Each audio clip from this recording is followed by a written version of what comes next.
Wow, dalawa na sila. Pinanganak sila noong February 10. Dalawa sila. At ito na sila ngayon, tingnan natin. Ayan, nakatulog sila doon. May nilagay kaming tabla para pagtulugan nila. Minsan kasi, nililinisan namin yung flooring para malinis. Ayan, hi! Say hi!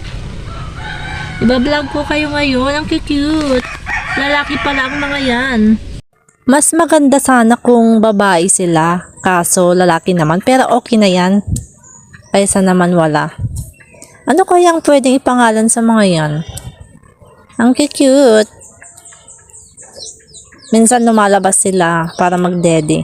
Pag maliit pa lang, ang gandang hapo-haplosin. Parang gusto kong gawing pet na yung hindi mo na ibebenta sana.